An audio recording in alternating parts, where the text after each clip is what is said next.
Hi, I'm Lisa Steele. I'm an author, blogger, and fifth-generation chicken keeper. I live in rural Maine with my husband, flock of chickens and ducks, 2 dogs, an indoor-outdoor barn cat. We moved to Maine for the peace and serenity. We wanted a simpler life and to step back in time where there are still corner stores and your neighbors know your name. Welcome to my farm.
When we first moved to Maine, I was a little concerned about keeping chickens in a cold climate. We had been raising chickens in Virginia for about 5 or 6 years, and it was fairly easy. The climate is pretty temperate, and in Maine, obviously, it's really cold in the winter. So I was a little concerned. I had been telling people not to heat their coops, and chickens didn't need heat, and when you live in Virginia, that's really easy to say. But moving to Maine is a different story. I don't heat my chicken coop. Heat lamps are just such a fire hazard. Every year there are coop fires, barn fires. People have even burnt down their houses. And honestly, the chickens don't need the heat. Our first winter here, I woke up one morning, it was negative 16 degrees. I was afraid that I wasn't gonna survive the walk to the coop. So I went down expecting all the chickens to just be frozen solid. I opened up the door and they all ran out like it was nothing. Chickens are way, way more cold hardy. They create a lot of body heat when they sleep. And in general, without heat in the coop, our coop is about 20 degrees warmer than the outside temperature at any given time.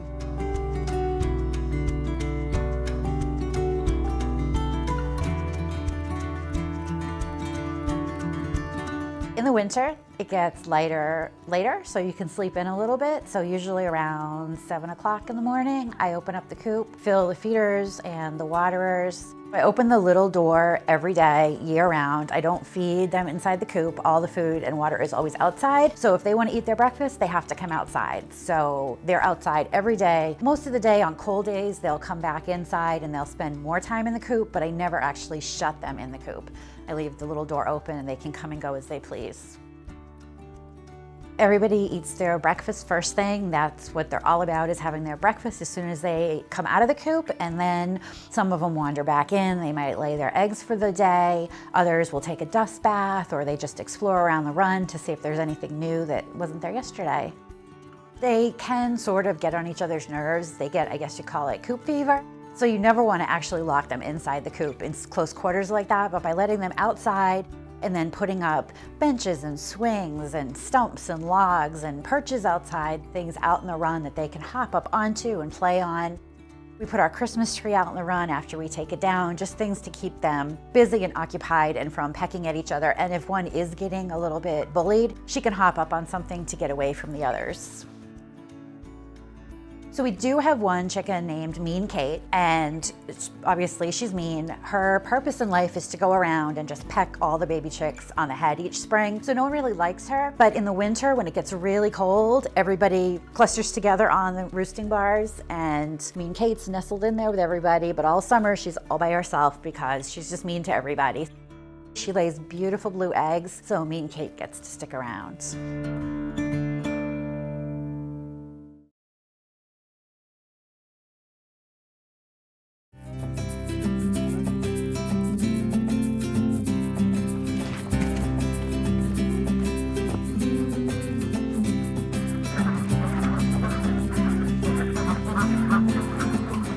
Chickens take dust baths to clean their feathers. And it's nice to have a dust bath area for them year round. I have it in this covered area. And one of the neat things about living in Maine, we have a wood stove for the first time, and wood ash is really great to add to the dust bath. It's sort of like diatomaceous earth in that it'll kill any bugs and parasites and things.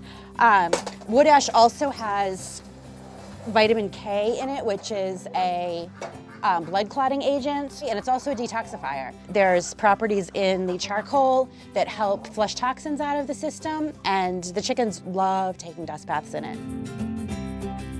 Come on. Come on. In the winter, I'm a little bit more lenient with treats. I'll give them a little more scratch and seeds and things. It helps keep them warm, puts a little weight on. Everybody needs a little extra weight in the winter. Keep warm, right? There you go, Clarabelle. Good girl. I don't know if the chickens really appreciate how pretty their coop is, but I really do. I put curtains over the windows. In the winter, I pull them shut at night to try to keep more body heat in because a lot of heat is lost through the windows. And then in the summer, it keeps the hot sun on the other side of the coop out. This little ladle dispenser is great for snacks. And I just like to sometimes surprise the girls with secret snacks, so if somebody wanders in here, they've got some scratch grains or some grubs or something to munch on. When you're out and about at a yard sale or a flea market, always be thinking how you could use something in your chicken coop, because this works just perfect for their snacks. This actually is a vintage matchbox that people used to hang on the wall and put wooden matches in, but it makes a really cute dispenser for the oyster shells. So again, when you're out and about, just think of how you could use these different things in your coop. We got some eggs, beautiful eggs from the girls. It was cold last night, so I wanted to come down early and collect any eggs to make sure they hadn't frozen. Frozen eggs are still okay to eat as long as they haven't cracked, but if they crack, then I usually just give them to the chickens. But these look great. I like to sew, so I actually made some curtains, and I found these cool rods that the curtains just clip on, so they're super easy to take off to wash. But it doesn't have to be fancy. You can just nail or staple up burlap bags or old feed bags, just really anything that's going to retain a little bit more of the heat in the boxes. And I think some of the girls like a lot of privacy too. And I'm just gonna put some dried herbs in the nests. They smell nice, they look pretty. I think the chickens like them, help relax them. It has some lavender and rose petals and chamomile in it. I just do that every once in a while when the nests need refreshing. So now we're ready for another batch of eggs. If an egg is frozen, usually it'll be heavier than you think that an egg should be, so you can tell it's frozen. But as long as it hasn't cracked, I would just put it in the fridge and let it defrost, and it's just fine. If the egg has cracked, there's a chance bacteria get in, so those I either toss or feed to the chickens or feed to our dogs. But just to be on the safe side, if they're cracked, don't eat them. But as long as they haven't cracked, frozen eggs are fine.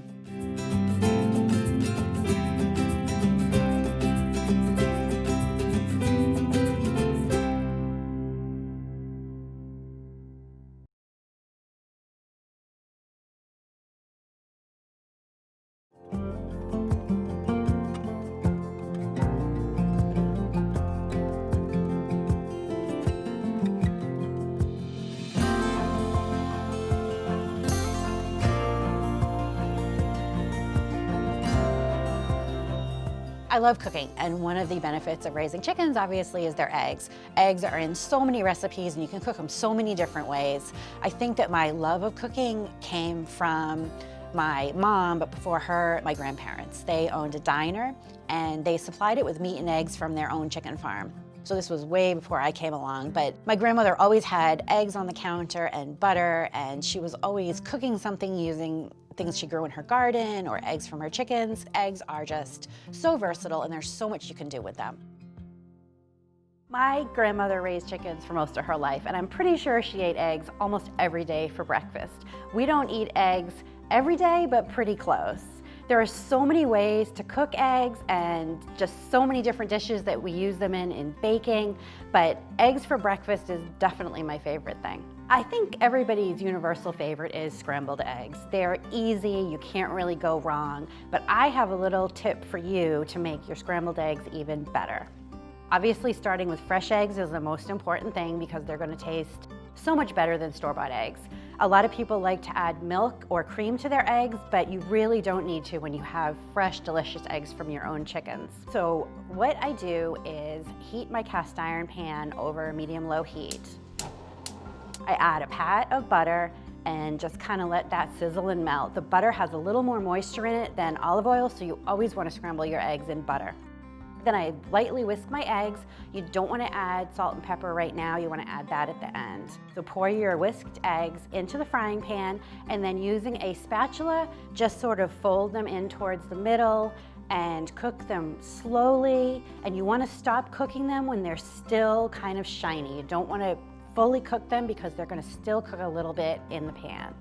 Then take them off the heat, season with salt and pepper, and serve them up. You don't want to add your salt until the very end when you're done cooking your eggs because it can change the consistency of them. So for light, fluffy, delicious scrambled eggs, add your salt just before you serve them. My favorite way to eat eggs is poached, mostly because that's how you cook them when you make Eggs Benedict. Fresh eggs work really well when you poach them because the whites hold together so much better than older eggs do. To poach my eggs, I'll bring a shallow pan of water to just a bare boil where there's bubbles forming around the edges. You don't want a rolling boil because that'll break the egg up. And then slowly, as I slide the egg in, swirl the water with the handle of a wooden spoon. You want to cook them for about 3 to 4 minutes. You don't want your yolks completely solid. You want them a little bit runny. And just scoop them out of the water with a slotted spoon. My husband's favorite way to eat eggs is fried. I also do fried eggs in a cast iron pan, but I do them in olive oil. And again, I have a fun little trick to make them taste even better. Add a slice of fresh lemon to the pan. Fresh eggs are going to hold together better than older eggs, and the yolks are going to stand up better, so they make really great fried eggs. Then you want to fry them to just so the edges are sort of starting to get brown and crispy. I don't like my egg yolks runny, so it's easy enough when I'm frying eggs for him to just flip mine over for a minute or two just before they're done cooking and make mine over easy. Salt and pepper the eggs to taste, and then add a side of lemon. The grilled lemon really adds a nice citrus flavor to your fried eggs. No matter how you like your eggs, they're going to taste better using fresh eggs from your own chicken coop.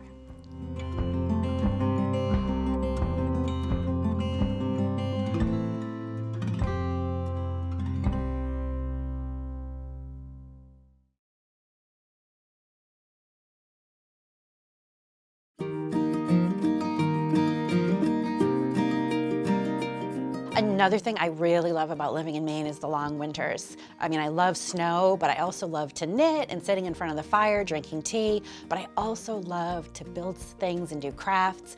And there's nothing better in the winter when you can't go outside to do little projects. When we moved here, the upstairs of the barn was filled with scrap wood and all kinds of nails and screws and just all kinds of things that I could turn into something really cool for our coop or our run or the garden. I've had a lot of fun the last couple of years just kind of building stuff out of nothing.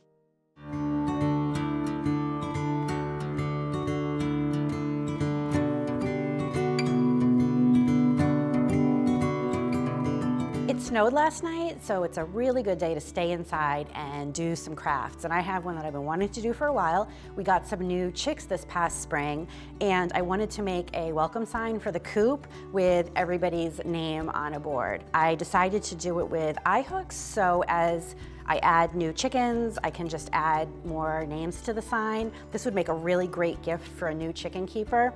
You could make them the first couple names and then they could add on to it as they add on to their flock, because we all know how chicken math works. To get started, I just found some scrap wood. This was just in the barn. It's just weathered scrap wood, or you can go buy 1x2s and cut them into 6-inch lengths. At the top of the sign, I did make a longer, bigger board that says welcome. I've already done that, and then the names will hang off of this. So you want your board so you have enough room for 2 names to hang side by side.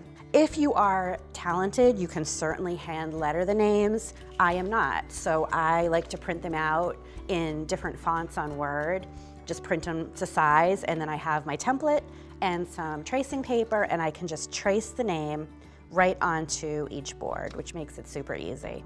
So with a pencil, I will just trace the name. I am doing one for Abigail right now. I generally don't name my chicks when I first get them because I like them to grow up a little bit, learn what their personalities are. I might name them according to the color egg they lay. That's how Sage got her name. I tend to pick sort of like old lady names, so I have a Charlotte and an Abigail and a Bonnie. I do wait until they get a little bit older. I also have learned my lesson because we have ended up with a lot of little roosters with little girl names. If you wait until you know if you have a rooster or a hen, it makes it easier to name your chickens. So now I've traced my name on my board, and then just using some white acrylic paint and a small paintbrush, I'm just going to paint the name on the board. This doesn't have to be perfect. The chickens definitely don't care. And it's kind of rustic anyway. I love to use old weathered boards for things because then it doesn't look like something you just bought at the store. And I'm just gonna let that dry and keep painting the other names. Once all the signs are dry, I'm just going to use a drill with a real small drill bit.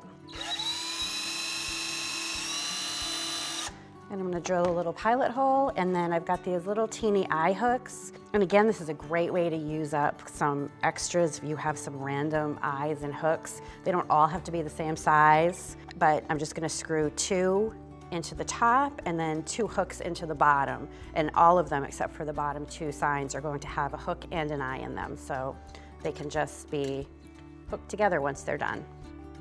I've got all my signs painted and all my hooks in, and one last thing I'm going to do is just thread some clothesline through the top part and tie a knot in each end to kind of keep that so I can hang this in the coop. And just tie a little pretty ribbon on one side, and my sign is done.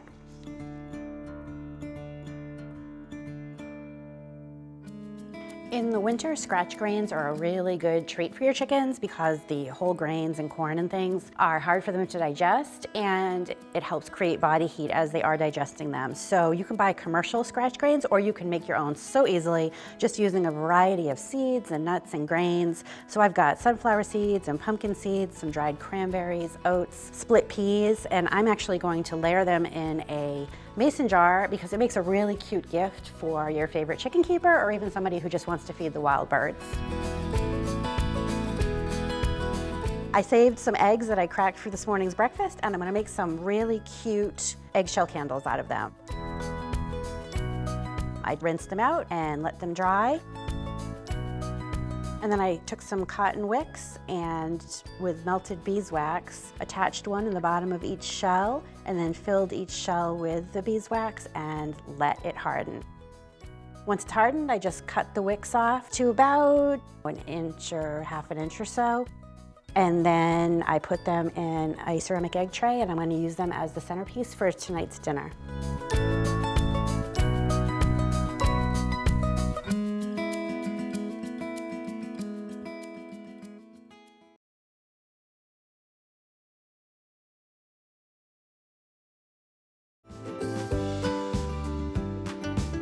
Raising animals definitely isn't for everyone. Raising animals in Maine definitely isn't for everyone. You have to get up every day. There's no sick days or snow days or holidays. But sitting in your backyard and watching your chickens chase each other and take dust baths and chase butterflies, it's just so rewarding, and just getting back to nature and being more healthy. And I just really try to encourage people to have fun with it and not take it so seriously, and just really enjoy raising chickens and growing vegetables. I think a lot of times people feel overwhelmed with this kind of lifestyle because they feel like they have to do everything. And you don't have to do everything. I'm a terrible canner. I can't crochet. I hate weeding. That's what the chickens are for. So I just encourage people to do what makes you happy or what you're good at or what you want to try, and don't worry about everything else. Just have fun with it.